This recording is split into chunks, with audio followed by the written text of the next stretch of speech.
News പ്രസ്സിലേക്ക് സ്വാഗതം. കോട്ടയത്തെ ഇരട്ട കൊലപാതകം, വിജയകുമാറിൻ്റെയും ഭാര്യയായ ഡോക്ടർ മീരയുടെയും കൊലപാതകം സംബന്ധിച്ചിട്ടുള്ള നമുക്ക് ഇതുവരെ ലഭിച്ചിട്ടുള്ള പല വിവരങ്ങളും സത്യമല്ല എന്ന് നിങ്ങളെ ബോധ്യപ്പെടുത്താൻ വേണ്ടിയാണ് ഈ വീഡിയോ. പലതും ശരിക്കും പോലീസ് വകയായി ലഭിച്ചു എന്ന് പറഞ്ഞ് പുറത്തു വന്നതും പ്രിൻ്റ് മീഡിയയിലും അതുപോലെ ഡിജിറ്റൽ മീഡിയയിലുമൊക്കെ വന്നതുമായ ചില കാര്യങ്ങൾക്ക് യാതൊരു തരത്തിലുള്ള അടിസ്ഥാനവുമില്ല എന്ന് നേരിട്ട് ബോധ്യപ്പെട്ടതുകൊണ്ടാണ് ഈ വീഡിയോയിൽ ആമുഖമായി തന്നെ അക്കാര്യം പറയുന്നത്. ശരിക്കും കേരളത്തിനെ ഞടുക്കിയ ഒരു കൊലപാതകം തന്നെയാണ് കോട്ടയത്ത് നടന്നത്. ഒരു മകൻ കൊല്ലപ്പെട്ട് 7 വർഷങ്ങൾക്ക് ശേഷം ആ കൊലപാതകം സംബന്ധിച്ച് CBI എൻക്വയറി വേണം എന്നുള്ള പിതാവിൻ്റെ റിക്വസ്റ്റ് ഹൈക്കോടതി അംഗീകരിച്ച് CBI എൻക്വയറിക്ക് ഉത്തരവിട്ട് 2 മാസത്തിനുള്ളിൽ തന്നെ ആ പിതാവും അദ്ദേഹത്തിൻ്റെ ഭാര്യയും ദാരുണമായി കൊല്ലപ്പെട്ടു. കൊലപ്പെടുത്തിയ വ്യക്തി അമിതിനെ പോലീസ് അറസ്റ്റ് ചെയ്തു. അതോടുകൂടി സംഭവം ശരിക്കും അവസാനിച്ചു എന്ന് ചിലരൊക്കെ കരുതുന്നുണ്ടെങ്കിലും ഇപ്പോഴും പുറത്തു വരുന്ന പല വാർത്തകളും ശുഭകരമല്ല. കാരണം ഇതിൻ്റെ പിന്നിൽ മറ്റാരോ ഉണ്ട് എന്ന് എല്ലാവരും സംശയിക്കുന്ന ഒരു അവസ്ഥയാണ്. പോലീസ് എങ്ങനെയാണ് ഇക്കാര്യത്തെ സമീപിക്കുന്നതെന്ന് ഇനിയും നമുക്ക് കണ്ടറിയേണ്ടതുണ്ട്. എങ്കിലും നിലവിൽ ഒരു പ്രതിയെ പിടികൂടി എന്നിടത്ത് പോലീസ് ജയിച്ചു നിൽക്കുന്നു എന്ന് നമുക്ക് പറഞ്ഞു വെക്കാം. പക്ഷേ ഈ വീടും പരിസരവും ഒക്കെ പരിശോധിക്കുന്ന ഒരു വ്യക്തിക്ക് പുറത്തു വന്ന വാർത്തകൾ യാതൊരു അടിസ്ഥാനമില്ലാത്തതാണെന്ന് മനസ്സിലാകും. ആദ്യം നിങ്ങൾ അറിയേണ്ട ഒരു കാര്യം, ഇതുവരെ വന്ന വാർത്തകൾ ഈ ഡെഡ് ബോഡീസ്, മൃതശരീരങ്ങൾ, വിജയകുമാറിൻ്റെയും ഭാര്യയുടെയും മൃതശരീരങ്ങൾ ഈ മുൻവാതിൽ തുറന്ന് കയറുന്ന ഹാളിനകത്ത് കിടന്നു എന്നുള്ളതാണ്. ഇത് യാതൊരു തരത്തിലും ഇത് ശരിയല്ല എന്ന് ആദ്യം മനസ്സിലാക്കുക. ഈ ഹാളിലല്ല കിടന്നത്. യഥാർത്ഥത്തിൽ 2 പേരും അവരവരുടെ ബെഡ്റൂമിലാണ് മരിച്ചു കിടന്നത്. ഈ ബെഡിൽ തന്നെയാണ് മരിച്ചു കിടന്നത്. ഈ മരിച്ച് കിടക്കുന്ന ഇവർ ഉറക്കത്തിൽ തലയ്ക്ക് അടിയേറ്റ് മരിച്ചതാകാനാണ് വാസ്തവം. ഇല്ലെങ്കിൽ അതായിരിക്കും സംഭവിച്ചിരിക്കാൻ സാധ്യത. ഈ വാതിൽ കയറിയ ഉടനെ ഈ വ്യക്തി വിജയകുമാർ പുറത്തേക്ക് വന്നു. അദ്ദേഹത്തിനെ കണ്ട ഉടനെ അമിത് ആയുധം പ്രയോഗിച്ചു, അദ്ദേഹത്തിനെ കൊലപ്പെടുത്തി. അദ്ദേഹം ഈ ഹാളിൽ തന്നെ മരിച്ചു കിടന്നു. ഈ ശബ്ദം കേട്ട് ഭാര്യ ഹാളിലേക്ക് വന്നു. അപ്പോൾ ഭാര്യയെയും കൊന്നു എന്ന് അമിത് ഒറാങ് പോലീസിനോട് പറഞ്ഞു എന്നുള്ളതാണ് നമുക്കിതുവരെ കിട്ടിയ വാർത്തകൾ.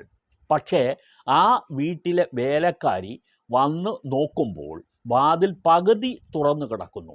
അവർ സാധാരണ പിൻവശത്തു കൂടിയാണ് ഈ വീട്ടിനകത്തേക്ക് പ്രവേശിക്കുന്നത്. പക്ഷേ പിൻവശത്ത് വന്ന് നോക്കിയപ്പോൾ വാതിൽ തുറന്നിട്ടില്ല. അത് ഈ വിജയകുമാറിൻ്റെ ഭാര്യയാണ് സാധാരണ ആ പിൻവശത്തെ വാതിൽ തുറന്ന് അടുക്കളയിൽ നിൽക്കുന്ന ആ സമയമാണ് ഈ ജോലിക്കാരി അവിടേക്ക് എത്തുക. അന്ന് ഈ വാതിൽ തുറക്കാത്തത് കാരണം, പിൻവാതിൽ തുറക്കാത്തത് കാരണം അവർ മുൻവശത്തേക്ക് വന്നപ്പോൾ വാതിൽ പകുതി തുറന്ന് കിടക്കുന്നു. ഇവർക്ക് സംശയം തോന്നി ആണ് ഇവർ അടുത്ത അയൽക്കാരെ വിവരം അറിയിച്ചതും ഒടുവിൽ കൗൺസിലറെ വിവരം അറിയിക്കുകയും പോലീസിനെ അറിയിക്കുകയും ഒക്കെ ചെയ്തത്. എല്ലാവരും കൂടി വന്ന് നോക്കുമ്പോഴാണ് ഈ ഡെഡ് ബോഡി കാണുന്നത്. ഹാളിലല്ല എന്നുള്ളതാണ് വാസ്തവം. രണ്ടാമത് ഒരു കാര്യം നിങ്ങൾ മനസ്സിലാക്കാനുള്ളത്, ഈ മുഖം ഈ അമിത് ഒറാങ് ആക്രമിച്ച് തരിപ്പണമാക്കി ചതഞ്ഞുപോയി, മുഖം കാണാൻ തന്നെ വികൃതമായി എന്ന് പറയുന്നത് ഒരു തരത്തിലും ശരിയല്ല. കാരണം ആ 2 ഡെഡ് ബോഡീസും നേരിൽ കണ്ട വ്യക്തിയാണ് ഞാൻ. ആ ശവസംസ്കാര ചടങ്ങിൽ നേരിട്ട് പങ്കെടുത്ത ഒരാളാണ് ഞാൻ. അപ്പോൾ അവിടെ കണ്ടത് ശരിക്കും അദ്ദേഹത്തിൻ്റെ മുഖത്ത്, വിജയകുമാറിൻ്റെ മുഖത്തിൻ്റെ വലത് ഭാഗത്ത് അല്പം വീങ്ങിയിട്ടുണ്ട് എന്നുള്ളതല്ലാതെ മുഖത്ത് യാതൊരു തര വൈകൃതവും ഇല്ല. കാരണം അടിയേറ്റ് വികൃതമായി പോയ മുഖം എന്നുള്ള വാർത്ത ശരിയല്ല. മുഖത്തിന് ആകെ ഒരു വീക്കം മാത്രം ഒരു കവിളിൻ്റെ ഭാഗത്ത് വന്നതായി കാണുന്നു. ബാക്കി തലയുടെ പിൻഭാഗത്ത് അടിയേറ്റതുകൊണ്ട് അവിടെ ഒരു തുണി കൊണ്ട് കെട്ടിയിട്ടുള്ളത് മനസ്സിലാക്കാൻ നമുക്ക് കഴിയും. പിൻഭാഗത്ത് അല്ലെങ്കിൽ വശത്തായിരിക്കണം ഈ അടി, അല്ലെങ്കിൽ കഴുത്തിലായിരിക്കും വെട്ട് ഏറ്റിരിക്കുക. മുഖത്തിന് ഈ ആക്രമിയായ അമിത് അടിച്ച് നശിപ്പിച്ച് കളഞ്ഞു എന്നുള്ള വാർത്തയ്ക്ക് യാതൊരു അടിസ്ഥാനവുമില്ല എന്ന് മനസ്സിലാക്കുക. അതുപോലെ തന്നെയാണ് അദ്ദേഹത്തിൻ്റെ ഭാര്യയായ ഡോക്ടർ മീരയുടെ മുഖവും. അതും അടിച്ച് നാശമാക്കി ചതച്ചു കളഞ്ഞു, വികൃതമാക്കി കളഞ്ഞു എന്നുള്ള വാർത്തകൾ ഒട്ടും ശരിയല്ല. അത് നേരിട്ട് കണ്ട് നിങ്ങൾക്ക് ഈ ഇതിൻ്റെ കൂടെ കാണിക്കുന്ന വിഷ്വൽസ് നിങ്ങൾ നോക്കുക. അതിലും നിങ്ങൾക്ക് മനസ്സിലാകും വികൃതമൊന്നുമാക്കിയിട്ടില്ല. മറിച്ച് അതിൻ്റെ ആ മുഖത്തിൻ്റെ പിൻഭാഗം, കഴുത്തിനോടുള്ള ഭാഗമായിരിക്കണം വെട്ടേറ്റിരിക്കാൻ സാധ്യത. അപ്പോൾ ഈ രണ്ട് കാര്യങ്ങളും ആദ്യം ശ്രദ്ധയിൽ ഞങ്ങൾ പെടുത്തുകയാണ്. വരുന്ന വാർത്തകൾ പലതും ശരിയല്ല എന്ന് ബോധ്യപ്പെടുത്താൻ വേണ്ടിയാണ് നിങ്ങളുടെ ശ്രദ്ധയിൽ ഇത് കൊണ്ടുവരുന്നത്.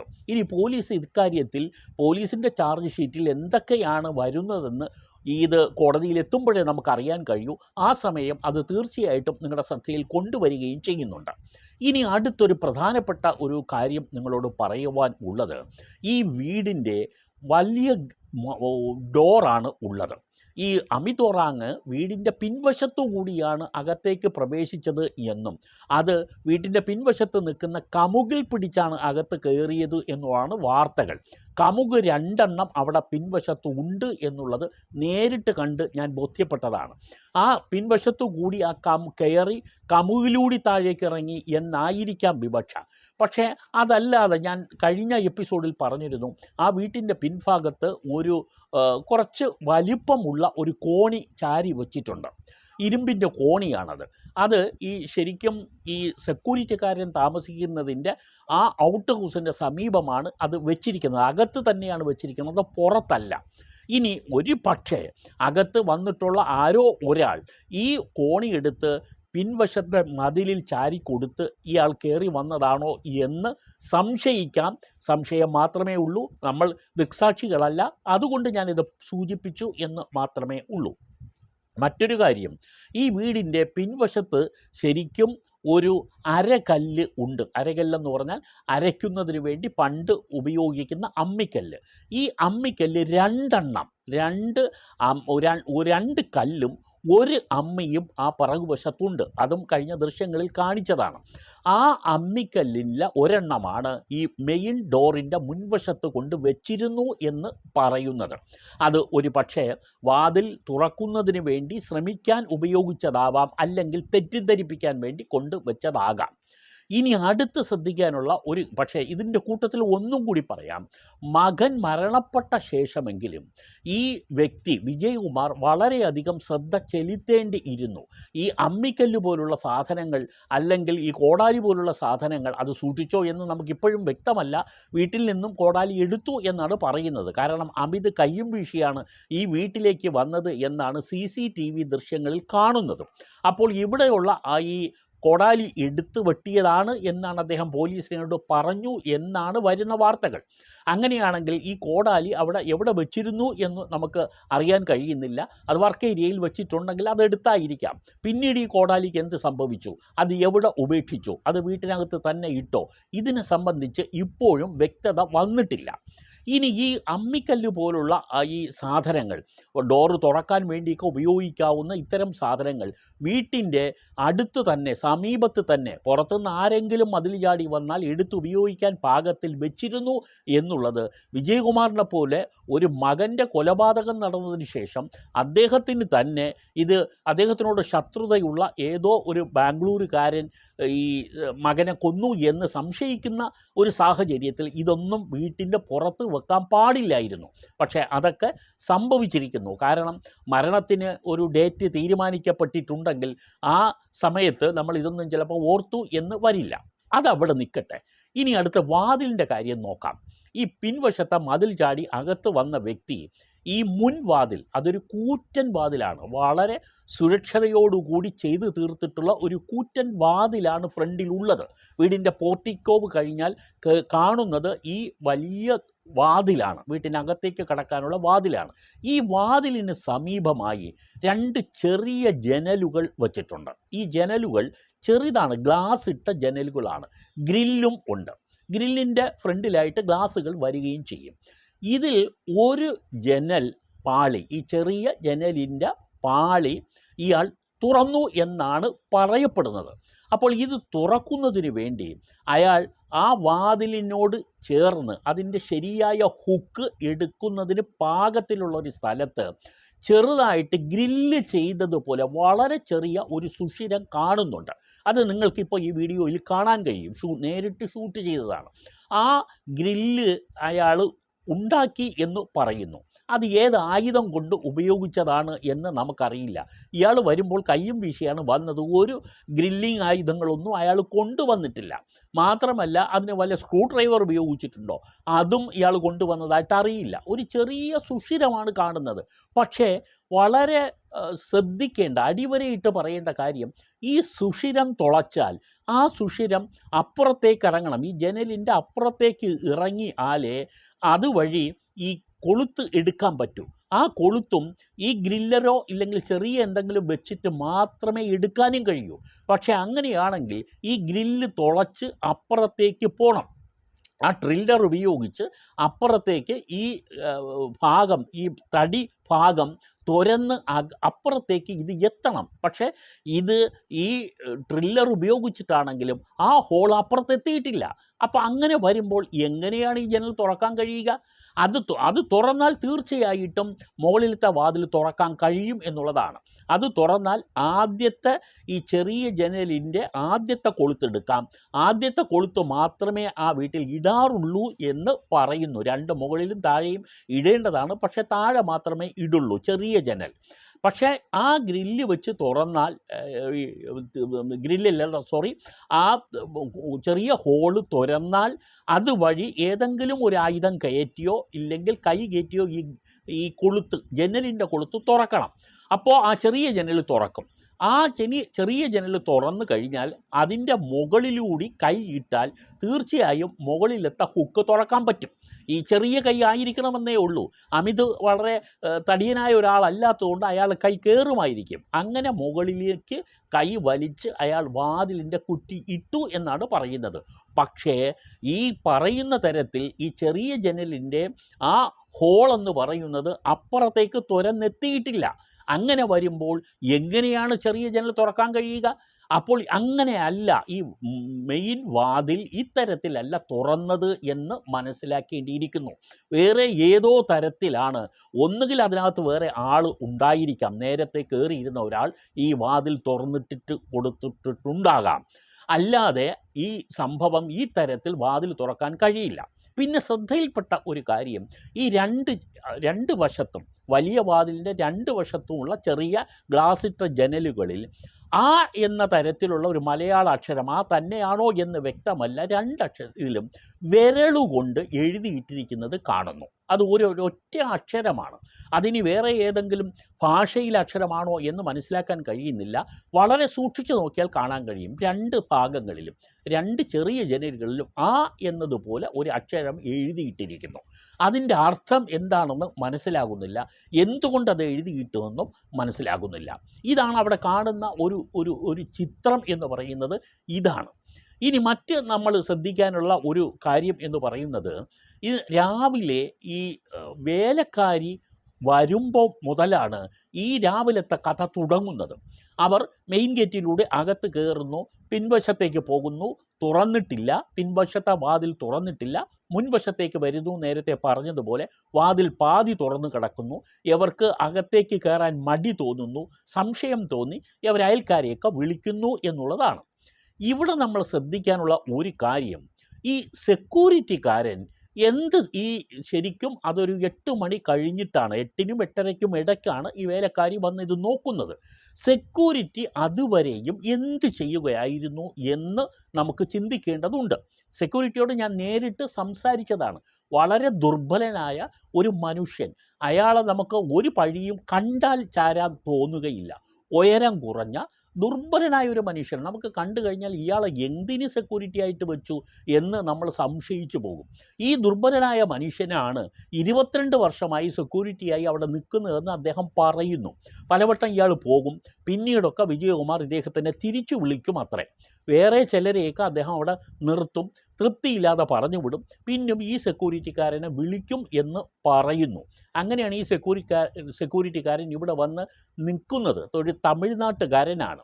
പക്ഷേ അന്നത്തെ ദിവസം ഈ സെക്യൂരിറ്റിക്കാരന് എന്ത് പറ്റി എന്നുള്ളത് ആലോചിക്കേണ്ടതുണ്ട്. അദ്ദേഹം ശരിക്കും ഹിയറിംഗ് എയ്ഡ് കാതിൽ വെച്ചിട്ടുണ്ട്, ശബ്ദം അധികം കേൾക്കാൻ പറ്റൂല എന്നാണ് പറയുന്നത്. അപ്പോൾ ഞാൻ അയാളോട് ചോദിച്ചതാണ്, നിങ്ങൾ എന്തുകൊണ്ട് ഇതൊന്നും അറിഞ്ഞില്ലേ എന്ന് ചോദിച്ചപ്പോൾ അറിഞ്ഞില്ല എന്ന് പറയുന്നു. അപ്പോൾ വേലക്കാരി തന്നെ ഇയാളോട് ചോദിക്കുന്നുണ്ട്, രാവിലെ പോയി നിങ്ങൾ താമസിച്ചപ്പോൾ തുറന്നു നോക്കേണ്ടതല്ലേ എന്ന് ചോദിച്ചപ്പോൾ ഇയാൾ പറയുന്നു, അവ്യക്തമായിട്ടാണ് ഇയാൾ ഇതൊക്കെ മറുപടിയായിട്ട് പറയുന്നത്. അത് സാറിന് പനിയാണ് എന്ന് തോന്നിയിട്ടാണ് ഞാൻ ചോദിക്കാൻ പോകാത്തതെന്നാണ് ഇയാൾ പറയുന്നത്. അദ്ദേഹം പറയുന്നത് രാവിലെ തന്നെ 8 മണിക്ക് മുമ്പായിട്ട് ചായ ഉണ്ടാക്കി വിജയകുമാറിൻ്റെ ഭാര്യ ഡോക്ടർ മീര അവിടെ വെച്ചേക്കും പുറത്ത്. അത് ഇയാൾ പോയി എടുത്തു കുടിക്കും. അത് വെക്കുന്നത് ഈ സെക്യൂരിറ്റിക്കാരന് വേണ്ടിയാണ്. എടുത്തു കുടിക്കും. അന്ന് ചായ കിട്ടിയില്ല. ഇയാൾ പറയുന്ന കാര്യമാണ് ഞാൻ നിങ്ങളോട് പറയുന്നത്. ഈ സെക്യൂരിറ്റിക്കാരൻ പറയുന്ന കാര്യങ്ങളാണ്, റെക്കോർഡ് ചെയ്തില്ല, അയാൾ പറഞ്ഞത് നേരിട്ട് കേട്ടതാണ്. അപ്പോഴേ എനിക്കൊരു സംശയം തോന്നി, എന്താ തരാത്തത്.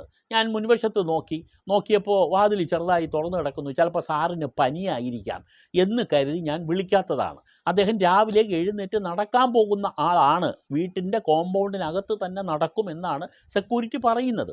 അന്നത്തെ ദിവസം ഇയാൾ നടന്നില്ല.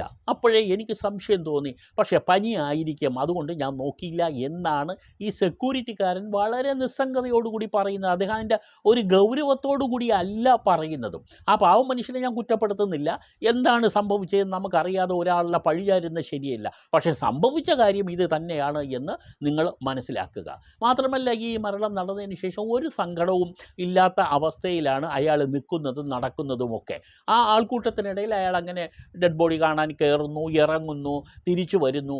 ശരിക്കും അന്ന് ശവസംസ്കാരം നടക്കുന്ന ദിവസം 3:30 മണിയോടുകൂടി അതിന് തൊട്ട് സമീപമുള്ള ഒരു ചെറിയ സി ക്ലാസ് കടയിൽ വന്ന് ഇയാളൊരു നാരങ്ങ വെള്ളം കുടിക്കുന്നത് ഞാൻ കണ്ടു.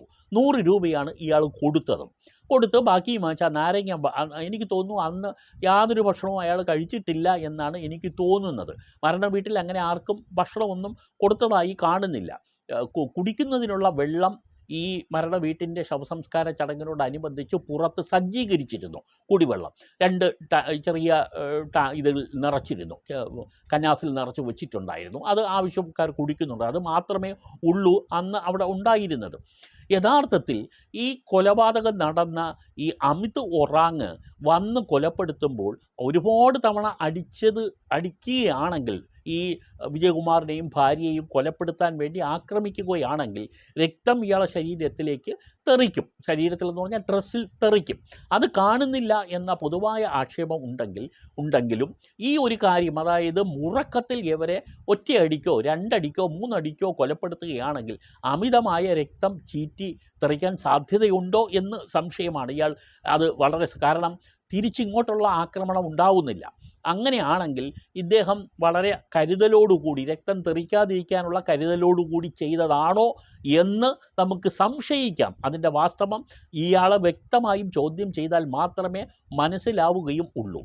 രണ്ടാമതുള്ളൊരു സംശയം, ഇയാൾ ബെഡ്റൂമിലാണ് കൊലപ്പെടുത്തിയതെങ്കിലും ബെഡ്റൂം അകത്ത് നിന്ന് അടച്ചിട്ടില്ലേ? ഇത് നമുക്ക് ശരിക്കും സംശയിക്കാനുള്ള ഒരു കാര്യമാണ്. ബെഡ്റൂം 2 പേരും തുറന്നിട്ടിട്ടാണോ കിടക്കുന്നത്? ഒരു കാര്യം കൂടി ചേർത്ത് പറയാം. മകളുടെ ഈ വിവാഹം നടക്കുമ്പോൾ ശരിക്കും ഈ അമ്മയ്ക്ക് ആ വിവാഹത്തിനോട് വലിയ യോജിപ്പില്ലായിരുന്നു എന്നാണ് എനിക്ക് കിട്ടിയ വിവരം. കാരണം അമേരിക്കൻ പൗരനെയാണ് പ്രണയിച്ച് മകൾ ഡോക്ടർ വിവാഹം കഴിച്ചത്. അമേരിക്കയിൽ വെച്ചുണ്ടായ പ്രണയമാണ്. ആ വിവാഹത്തിനോട് അമ്മയ്ക്ക് വലിയ യോജിപ്പില്ലായിരുന്നു. ആ വിവാഹ ചടങ്ങ് നടന്നതും ഈ വിജയകുമാറിൻ്റെ ഇന്ദ്രപ്രസ്ഥം ഹോട്ടലിൽ വെച്ച് തന്നെയാണ്, ഓഡിറ്റോറിയത്തിൽ വെച്ച് തന്നെയാണ്. പക്ഷെ അമ്മ പങ്കെടുത്തില്ല. അമ്മ പങ്കെടുക്കാത്തതിൻ്റെ കാരണം ഈ വിവാഹത്തിനോടുള്ള അവർക്ക് താല്പര്യക്കുറവാണെന്ന് പറയപ്പെടുന്നു. എന്തായാലും അതിനുശേഷം മകൻ്റെ മരണത്തിനെ തുടർന്ന് അവർ പൊതുവായി പുറത്തൊന്നും അധികം പോകാറില്ല. വീട്ടിൽ തന്നെ അവർ ഇരിക്കുകയായിരുന്നു. അവരതിന് ശേഷം ഒരു പ്രത്യേക ഒരു ഡിപ്രഷൻ മൂഡിലായിരുന്നു എന്നാണ് എല്ലാവരും പറയുന്നത്. തുടർന്ന് ഇവർ ഒറ്റയ്ക്ക് അവരുടെ മുറിയിൽ തന്നെ കിടക്കും, വിജയകുമാർ മറ്റൊരു മുറിയിലും കിടക്കും. അങ്ങനെ 2 ബെഡ്റൂമിലായിട്ടാണ് ഇവർ കിടക്കുന്നതെന്ന് പറയുന്നു. എന്തായാലും കൊലപാതകം ചെയ്യാൻ വന്ന ആളുകൾക്ക് അതെല്ലാം അനുകൂലമായി മാറി എന്ന് വേണമെങ്കിലും പറയാം. ഒറ്റയടിക്ക് 2 പേരെയും കൊലപ്പെടുത്തുന്നതിന് പകരം ഒരാളെ കൊന്ന് തീർത്തിട്ട് മറ്റൊരാളുടെ അടുത്തേക്ക് പോകാം എന്നുള്ളതാണ്. പക്ഷേ ഈ ബെഡ്റൂം അങ്ങനെയാണെങ്കിൽ എന്തുകൊണ്ട് അതിൻ്റെ കൊളുത്ത് അകത്ത് നിന്ന് ഇട്ടില്ല എന്നുള്ളതൊക്കെ നമുക്ക് അറിയേണ്ട കാര്യങ്ങളാണ്. ഇതുപോലെ പല സംശയങ്ങളും ഇപ്പോഴും ആളുകളുടെ മനസ്സിൽ ഉയർന്നു വരുന്നുണ്ട്. തീർച്ചയായും ഈ മുൻ എപ്പിസോഡുകളുടെ ഭാഗമായിട്ട് വരുന്ന കമൻറ്റുകളൊക്കെ പരിശോധിച്ചാൽ ആളുകൾ ഒക്കെ തന്നെ ഇത് മറ്റാരോ അമിത് ഒറാങ്ങിനെ കൊണ്ട് ചെയ്യിപ്പിച്ചതാണ്, ഇയാളൊരു വാടക കൊലയാളി ആണ് എന്ന് പറയപ്പെടുന്നു. അനുബന്ധമായിട്ടുള്ള ചില സംശയങ്ങൾ നമുക്കുണ്ട്. ഈ അമിത് ഒറാങ് താമസിച്ചിരുന്ന ഹോട്ടൽ ഞാൻ നേരിട്ട് കണ്ടതാണ്. ആ ഹോട്ടലിനെ സംബന്ധിച്ചും ആ ഹോട്ടലിൽ അമിത് വരുന്നത്, റെയിൽവേ സ്റ്റേഷനിൽ വരുന്ന കാര്യങ്ങളും എത്ര ദിവസം അമിത് അവിടെ ഉണ്ടായിരുന്നു എന്നുള്ളതും അമിതിൻ്റെ നീക്കങ്ങളെക്കുറിച്ചുമുള്ള ചില വിവരങ്ങൾ കൂടി നിങ്ങളോട് പങ്കുവെക്കാനുണ്ട്. സത്യസന്ധമായ, വ്യക്തമായ, ബോധ്യപ്പെടുന്നതായ കാര്യങ്ങൾ മാത്രമേ നമുക്ക് ഈ ചാനലിൽ പറയുള്ളൂ. അതേ ഞങ്ങൾ ആ രീതിയാണ് അവലംബിക്കുന്നതും. തീർച്ചയായിട്ടും മരണപ്പെട്ട വ്യക്തിയെക്കുറിച്ച് നമുക്ക് മരണപ്പെട്ട് കഴിഞ്ഞ ഒരു വ്യക്തിയാണ്. അദ്ദേഹത്തിനെ മകനെ ഇല്ലാതാക്കിയത് ആരായാലും അവർ തീർച്ചയായും നിയമത്തിൻ്റെ മുന്നിൽ വരേണ്ടതുണ്ട്. ഇത് സംബന്ധിച്ച് കൂടുതൽ വിവരങ്ങൾ ഞങ്ങൾ അന്വേഷിക്കുന്നുണ്ട്. അത് തീർച്ചയായിട്ടും ഈ ചാനലിലെ എപ്പിസോഡുകളായി വരുന്നുണ്ട്. അടുത്ത ദിവസങ്ങളിൽ അമിത് ഒറാങ് വന്ന ഹോട്ടലും അനുബന്ധ കാര്യങ്ങളുമൊക്കെ നിങ്ങളുടെ ശ്രദ്ധയിൽ കൊണ്ടുവരുന്നുണ്ട്. ചാനൽ ഫോളോ ചെയ്യുക. നന്ദി.